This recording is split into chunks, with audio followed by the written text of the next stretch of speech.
माओवादी संगठन में हजारों करोड़ों रुपया की लेवी वसूली होती है, तेंदुपत्ता वालों से वसूली, ठेकेदारों से वसूली, गलत। ये सारी बात जो आती है, ये क्या नहीं माओवादी संगठन वसूली नहीं करते? नहीं, गलत। आप जो बता रहे ये गलत है।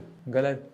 मैं जो नाम नहीं जानता हूँ, जो चुनाव का फंड्स को लेके जो मुख्यधारा वाला पार्टी का नाम आपने जो दे रहे, वो कितना कितना फंड्स चुनाव के लिए लिया करके, वो क्या मैं भूल गया, वो बाहर आए ना, पूरा रिपोर्ट्स बाहर आए ना।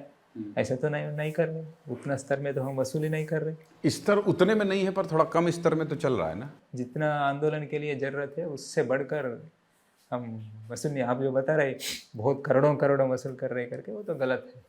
नहीं, वसूल तो रहे हैं ना, फिर आप अलग कैसे हुए? हाँ, जो जरूर वसूल करना पड़ता है, वसूल ज़्यादा से ज़्यादा जनता के ऊपर आधार होकर ही काम किया अभी तक। रुपेश जी, तो फिर वही तो आप भी कर रहे हैं। वो मान लीजिए बड़े पैमाने पर कर रहे हैं, आपका आरोप है, आप थोड़ा छोटे पैमाने पर कर रहे हैं, कर तो वही रहे हैं, चाहे ये विचारधारा हो चाहे उन लोगों से कभी आपके मुंह से, आपके चैनल से उन लोगों को ऐसा सवाल तो कभी पूछा नहीं? 50 बार मैं आपको वीडियो क्लिप दे दूंगा, आप गुस्सा मत होइए। नहीं पूछा। 50 बार कोई नहीं बोलते, हम ही बोलते, लेकिन आप लोग तो पूछते नहीं। मैं फ्री बीच पर, मैं आपको बता रहा हूँ, पॉलिटिकल पार्टी है, फ्री बीच पर रुपेश जी, फ्री बीच पर हमने बड़े बड़े शोज किए हैं कि कैसे लाखों करोड़ों लोग रुपए वोट के लिए अलग अलग योजना सरकारें दे देती हैं। सुप्रीम कोर्ट ने उस पर मनाही लगाई, कहा कि ये मत करिए फ्री बीज, हमने सवाल उठाए हैं।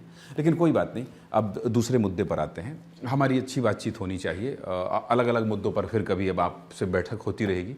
रायपुर अपने स्टूडियो में भी मैं आपको बुलाऊंगा। मैं आपसे ये कह रहा हूँ कि ये जो आप लोगों ने अभी मुख्य धारा में लौटने की कोशिश की है, इसको आप सरेंडर क्यों नहीं मान रहे हैं, आत्मसमर्पण क्यों नहीं मान रहे हैं? आपका ईगो क्यों हर्ट हो रहा है इस बात पे कि आत्मसमर्पण नहीं है, ये हम सशस्त्र मतलब अब हथियार बस छोड़ रहे हैं, ये क्यों? मतलब ये भी एक क्यूरियोसिटी है लोगों की, मेरी नहीं। हम हथियार छोड़ के जनता का समस्या, जनता के साथ में रहना, जनता के समस्याओं को लेके आंदोलनों में हम रहना चाहते हैं। अभी भी जनता का जो समस्या है, वो समस्याओं को लेकर आंदोलन को लीड करना चाहते, उसमें शामिल होना चाहते। बस हथियार पकड़ के जो गैर कानूनी तरीके से करके है ना, हथियार पकड़ के, उसको आज का परिस्थितियों को देखते हुए हम छोड़ने का निर्णय लिया। आज का परिस्थितियों को देखते हुए छोड़ने का निर्णय लिया हमने, इसलिए वो सरेंडर नहीं है। हम जनता को, कोई बोल रहे कि जनता के साथ धोखा है, कोई समझने में तो और को थोड़ा समय लगेगा। कई लोगों को हम हथियार क्यों हम छोड़ रहे हैं, हथियार बड़ा बात नहीं है। हथियार पकड़ना, हथियार छोड़ना, हथियार पकड़ना, अगर जनता कल चाहे तो हम कौन इसका, हमने डिसाइड करने वाला नहीं है ना। जनता चाहिए तो फिर पकड़ सकते हैं उन लोग।